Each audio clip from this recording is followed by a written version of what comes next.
I didn't like Tears of the Kingdom's story. Wait, disclaimer, you have to listen to this disclaimer. I'm not trying to be contrarian by not thinking Tears of the Kingdom is a true 10 out of 10 altogether. This is not me trying to have a controversial hot take, nor am I one of those people who are all stressed about the timeline matching up perfectly or the lore being right. Let me explain. I may be an original Zelda fan. I was born in 2005, so I quite literally grew up with Twilight Princess and Skyward Sword. This, however, does not mean I'm one of those original Zelda fans who gatekeep Breath of the Wild and Tears of the Kingdom because they're not like old Zelda. In fact, during 2020, all I would do was play Breath of the Wild for the first time for hours, just because the gameplay was that fun. Same with Tears of the Kingdom. The gameplay is indeed a 10 out of 10 and reminiscent of another game that I grew up with based on building called Little Big Planet. Does anyone remember Little Big Planet? So basically, this disclaimer is about how I'm not trying to have the worst take ever conceived. This is just my opinion as someone who prefers story over gameplay. And if you're saying, well, if you prefer story, then Tears of the Kingdom isn't for you, then I think you're wrong. I think anyone is allowed to play a game and critique its story or gameplay no matter how good the other one is. Lastly, most people enjoy Tears of the Kingdom, and that's great. I'm not trying to take your enjoyment away from you. If you, like me, think that Tears of the Kingdom could have done better with its story, then you can listen to the ways I'd rewrite it and tell me what you think in the comments. Everyone is welcome.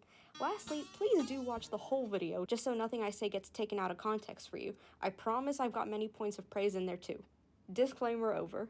Hi, I'm Mushteri, and I'm never using that intro again. It's exclusive. Remember to follow me on Instagram because that's where I'll be most active. When the trailers came out for Tears of the Kingdom, I was so excited.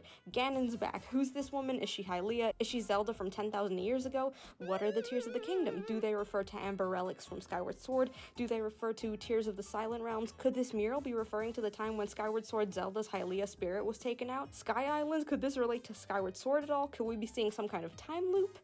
Nope. Story spoilers ahead, by the way. Click off now if you want no spoilers. So the story is that Zelda accidentally took hold of something called a secret stone. Yeah, I don't know why they're called that either. That's really childish. Why not Spirit Stone or Sage Stone? I don't know. So she took the secret stone and accidentally went to the past of something called the Imprisoning War. So I thought, oh my god, the war where Hylia turned Demise into the imprisoned and then died to reincarnate as Zelda? Nope, just some other imprisoning war. Could you have not named it anything else? So apparently before this war, there were things that came down from the sky that were perceived by Hylians as gods called the Zonai. The Zonai king with light powers married a woman with time power in order to create the Hylian royal bloodline, explaining why Zelda and all the other Zeldas have time and light powers. Wait a minute, I thought Zelda had light powers because of how Skyward Sword Zelda was the reincarnation of Hylia, and all her descendants had her blood, so... Wait, so is that why Zelda from Breath of the Wild can't hear Hylia? Because she's not related to her at all? You are not the So Zelda, using this secret stone, falls into the past. The Master Sword is broken, so naturally she becomes a dragon to fix it. Editing me here, I just want to praise the scene where Zelda turns into a dragon. With better setup, it could have had more impact on me, but alone, the concept of a princess becoming a dragon, and the scene by itself, is huge and gorgeous. Just take a look.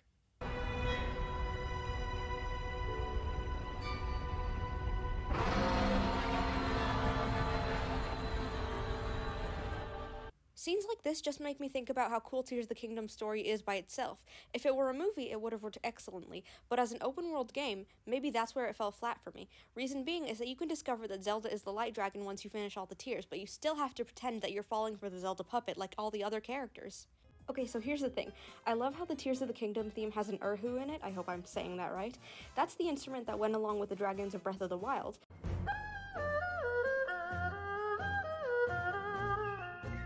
With Zelda having become a dragon, it's super smart that the Tears of the Kingdom theme has the erhu as its main instrument, so good job composers. As always, Zelda music never fails. So Zelda becomes the light dragon, and then however many years later, she's back at Link's time, and then boom, at the very end of the game, there's this really cool sequence where you have to successfully catch Zelda, harkening back to when Link actually failed to catch Zelda the first time. However, something about this playable cutscene fell slightly flat for me. Let's take the whole Andrew Garfield Spider-Man's Gwen's death. In that movie, I can't remember how long ago I watched it, Gwen, Spider-Man's girlfriend, is falling, and Spider-Man dives after her and shoots a web to catch her. However, at the very end of the fall, the whiplash snaps Gwen's neck. Peter is absolutely broken over this death. He's still broken during No Way Home. Link, however, when Zelda disappears, is like, As always, we then proceed to stop caring about Zelda through the entire game. I blame this on the fact that 1, Link has very little personality anyways, he's meant to be a player insert, and 2, this is an open world game. You can spend all the time in the world collecting 10,000 restless crickets, so there's never any actual urgency to save Zelda, nor do we get any cutscenes nor hints that Link actually cares. Take these for example. In Skyward Sword, Link makes this face when Zelda goes to sleep, just for her going to sleep. In Twilight Princess, this is the face that Link makes when one of the children of his village is kidnapped. They clearly care. They never had to speak to show that they care. Their actions are everything. Breath of the Wild Link never did it for me. So back to my point, in No Way Home, Andrew Garfield's Spider-Man has the chance to catch Mary Jane when she's falling, or Misha, whatever her name is in that one. This time, he actually saves her.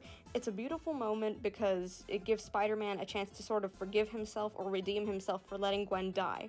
So then, that scene where Link is trying to catch Zelda successfully, isn't this huge moment for him, where he's like, you know, this time I won't let you fall? It's just kind of like another side quest for him. It's no bigger than when he's trying to collect restless crickets. As a matter of fact, he looks more happy when he's cooking. Something very small that would have made this setup better is that, like, when Zelda falls, Link has a devastated face, or when he's trying to catch Zelda at the end, he's got a determined face. That alone would have made this a tiny bit better. Additionally, it's kind of sad that Zelda didn't stay a dragon. They really drive home to you that draconification permanently changes your mind and body, and that you lose who you are. It was meant to be this huge sacrifice for Zelda. I think that the really sad part about all of this is not the 10,000 years that she spent healing the Master Sword. It's the forevermore that she'll have wandering the world with no other purpose. And yes, say in real life, someone becoming a dragon for 1,000,000 or whatever years is huge. However, this is a video game that we only see one side of. Zelda disappears, becomes a dragon, and then we heal her real quick at the end. We don't experience or feel that sacrifice. Plus, she just comes back consequence-free. I would have even liked it if her eyes maybe stayed the same, I don't know. As for Ganon, there were so many theories floating around. Is he good this time? Is that Demise himself? No, he's just basically same old evil Ganon. And can we talk about during his battle, he talks to you? He says stuff like take this. Take this! Which just makes him seem like a Sonic 06 battle. That doesn't mean the dragon battle didn't bang, by the way. The dragon battle was so cool. It certainly contextualizes the 2 dragons from the Tears of the Kingdom logo, and the dragon-centric Erhu music of the theme song. However, I had a couple different ideas of how I, as a Zelda fan, would rewrite Tears of the Kingdom. Some ideas involve changing around the whole story, and some are more about changing smaller things. If you've been to my channel before, you know I usually do full, in-depth movie-ish rewrites. This will be different, more like just ideas. So without further ado, let's get into the ways I'd rewrite The Legend of Zelda Tears of the Kingdom. Number 1, the idea I prefer the most, the true Imprisoning War. Instead of finding Ganon at the bottom of Hyrule Castle, maybe Link and Zelda find the Gate of Time, the one from the Steel Temple at the end of Skyward Sword that hadn't been destroyed. Something happens to where the ground starts to crumble, the Gate of Time falls with Zelda over it. The gate opens while they're falling and Zelda actually falls into it. The gate hits the ground and shatters. Link is totally horrified. And as soon as the gate shatters, Link stops falling, the world starts literally shifting around him, his Master Sword disappears, Sky Islands start rising, and the world, becomes a ruin. When the world stops shifting, Link just falls onto the ground beneath him, confused. He gets up, and then, boom, Ganondorf is there. I found it weird that Ganon's image was kind of matching with the champion/sage's images. It almost made him look like a good guy, so that's what he'll be here. So Ganon is saying that Pyrrha sent him and Link down to the surface to fight some of Demise's forces that have been attacking their Faron base, but Link is just sat lazing around. Link is confused. Ganon's like, Pyrrha will be mad at us if we don't return to the sky soon, so we'd better hurry. So then Link asks where Zelda is, but Ganon is like, I don't know who that is. You must have been dreaming while you were sleeping on the job. Link realizes that sometime in the past, wherever Zelda was transported, she did something to affect the timeline. Whatever she did meant that 1, Sky Islands were still around, 2, Ganon was around at the same time as Demise, and 3, there is no royal family and there has evidently never been. So Link, still confused, and Ganon head down to Faron Woods and fight off Demise's forces. Suddenly, Link hears a voice and goes towards it. He sees this giant spiral. He makes his way down, looking at the murals on the walls, which, by the way, there are murals on the walls of the sealed grounds in Skyward Sword. I'm not making it up. Link makes his way down and finds something that kind of looks like the Master Sword. except it's green and small. He pulls it out and then Fee emerges from it. Well, a raggedy, old, damaged, corrupt Fee. And she's not happy. She never had to seal Demise's soul away, so she never went to sleep. So she's been there ever since the hero lost during Skyward Sword. But why did he lose during Skyward Sword? Well, we'll find out. So, Fee tries to tell Link a message, but she's so old that she can't actually remember what she needed to tell him. She does remember, though, that Zelda wanted to meet Link in something called the Sealed Grounds, which is the old deteriorating building above the spiral. Link hears this, and naturally he rushes up to meet her. He goes inside and then walks to the front of the temple. And he sees this shrine or altar-looking thing surrounded by silent princess flowers. Link stares at it for a second, before getting on his knees and starting to dig through the ground. He doesn't find anything except for ancient decomposing bones and 2 hair clips. It's then that Link realizes that Zelda has been dead for a long time. Fee sees the hair clips, and that, restores some of her memory. So basically, instead of memories or tears that have cutscenes, Fee gives you messages from Zelda when you find Zelda's old belongings. So yeah, Link's story is about either things. You can play it normally and help the cause of Purah and Ganon against Demise's forces. You can finish this game, but Hyrule won't be fixed, and Zelda will have never existed. Or you can play Link's story with the knowledge of Zelda's story and try to correct what she did in the past, so that everything realigns. What do I mean by this? I was thinking for this game you'd have 2 files, one for Zelda's playthrough and one for Link's, both being open world and both having complete stories separate from each other if you choose to play that way. So once you've picked up the Goddess Sword, you unlock Zelda's file. So playing Zelda's file, this is what happens. You see the Gate of Time in the Sealed Temple, which looks very new, everything is quiet. Until suddenly it spits out Zelda. She rolls down the stairs, she's confused, but she tries to reopen the Gate of Time, but the Gate of Time in the present is shattered, so nothing happens. Hearing all the noise, someone comes in to investigate. It's Impa from the past. She's about to think Zelda's an intruder, but another person steps in. It's Hylia. Yeah, I'm using Sonia's appearance for this one, because wouldn't it be so cool if Sonia was actually Hylia like a lot of us thought? I don't have more story for Zelda planned out, but I'll tell you what this game would be about. So Zelda's file would be about helping Hylia with the Imprisoning War, aka the war against Demise. Everything's going fine until Hylia gets wounded in the middle of the war. She's aware that she's going to die, so she seals Demise temporarily into the imprisoned. Editing me here, I just had a thought. What if instead of Roru doing the whole Remember Link's name scene, it's Hylia as she seals Demise into the imprisoned after being wounded? I imagine, after being wounded, she fakes being dead or being right about to die, and then she does the same sort of punch move to seal Demise and turn him into the imprisoned.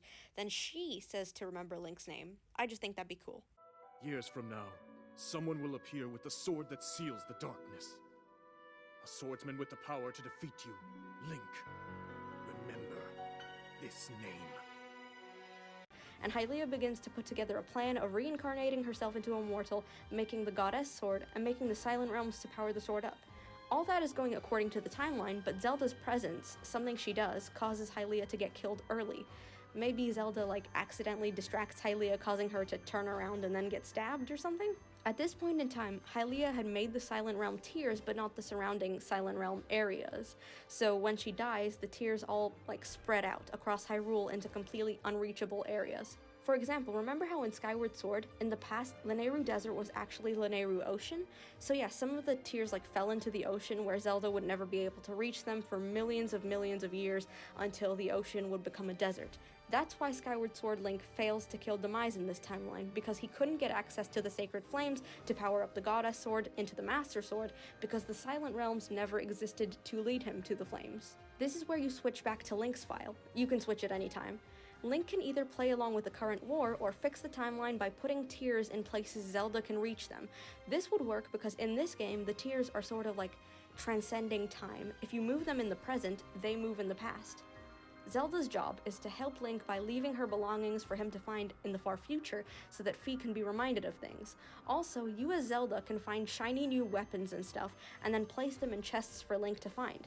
Once Link finds them, it's millions of years into the future and the weapons have turned into their rusty versions, which is where Fuse comes in, for example. So yeah, you can play as Zelda in the era of Hylia, see the ancient Lanayru mines, probably see Galactos or whatever, see Girahim and Fee, and you can also play as Link in the screwed up Breath of the Wild world that's ruled by Demise. At the end of this game, you probably still have to catch Zelda, which should be more emotional now because Link has experienced a world where Zelda literally doesn't exist. And also, he saw her grave and her decomposed bones. So basically, way more drive to catch her. So that was my first way of rewriting Tears of the Kingdom, the Imprisoning War, and it's definitely my most complicated idea. Number 2, the idea that would have made some sense 10,000 years ago. So this idea doesn't actually have too much to it. In fact, there are a lot of AUs online, aka alternate universes online, showing what people think happened 10,000 years ago, according to the murals. For example, Redundance on Twitter. They have a really cool AU. So this idea is that either Zelda or Zelda and Link went back to the 10,000 years ago world in this mural. Sonia would actually be the Zelda here. The twist is that the Ganon you find under the castle is actually the hero from that time, and the hand, or like the Zonai, are actually evil. The hand attaches itself to Link, but in the middle of the game, maybe it starts trying to possess him. So like in a sort of She-Ra breaking her sword fashion, Link has to chop off his own right arm with the Master Sword. At the very end, Link, Zelda, and Ganondorf are like probably facing off with Demise or some kind of Zonai god or something, and they put their hands together and have some kind of cool Triforce bestie blast, and it's super cool. I really would love a Zelda game or like a movie where the main focus is the friendship between Zelda, Link, and Ganon. Side note, I am really not looking forward to whatever Illumination has cooking up. Why couldn't it be Studio Ghibli? So yeah, not much to this idea, but on to the next one. Number 3, the time loop theory. Now, I know that the time loop theory doesn't actually match up with the lore at all. However, a lot of the developers and a lot of fans don't mind when something contradicts the lore, and I totally understand. I'm all for a good story. What if the time loop theory was canon? True, it would end the Zelda series as we know it, but again, this is my fun, non-canon rewrite. So let's get into it. Why couldn't Zelda talk to Hylia back in Breath of the Wild? Because she is Hylia. Somehow, Hylia has reincarnated again into mortal form out of some kind of need to do so. Maybe, again, she wants to use the Triforce, because, reminder, only mortals can use the Triforce. So this story would be a little more Zelda-centric than Link. I saw a little art trend going around of Zelda as the protagonist in Link's clothes, but like blue, and I have always personally believed that Zelda should be, in theory, the protagonist of a game series called The Legend of Zelda. So yeah, Zelda would be the main character, I think, since, like, she's figuring out that she's the goddess reincarnated again. So yeah, Zelda would be the main character, seeing as she's figuring out that she's the goddess reincarnated again. Supporting the time loop theory, in this rewrite, I mean, is that the Master Sword has been cut down quite a bit. Maybe it could regenerate itself into the Goddess Sword, and then the Tears of the Kingdom would be about reforging it or something? Probably not though, since Skyward Sword Link has to be the one to reforge the Master Sword. So maybe the Tears relates to creating the Tears? Or maybe the Tears just relates to sadness, why not? So yeah, Zelda's Hylia, which would also make the fact that Hylia statues have this kind of hairstyle, which Zelda also has, pretty cool, but that's small. The story of Skyward Sword says that the goddess gave the original hero a sailcloth. Here, we'd say it's the paraglider, although I know that King Boss Rama's Hyrule gave it to Link. We could always just say it was Zelda's before, but she was like preoccupied with stealing Ganon before Breath of the Wild. In the original story, Hylia sent humans up to the sky to save them from the war with Demise. In Tears of the Kingdom, this stuff called gloom is around. So instead of there being the sky, the surface, and the depths, it would just be the sky with all the towns, like Zora's Domain, Rito's Village, all that up there, and the surface actually resembles the depths in the game. So that's actually it. Let me know what you think in the comments. Keep it civil, please. I don't mean any harm. Remember to follow my Instagram, because that's where I'll be posting most. So if you like this video, you're very cool and you're very epic, and I'm making 8 Hylia statues in your honor. And if you didn't, then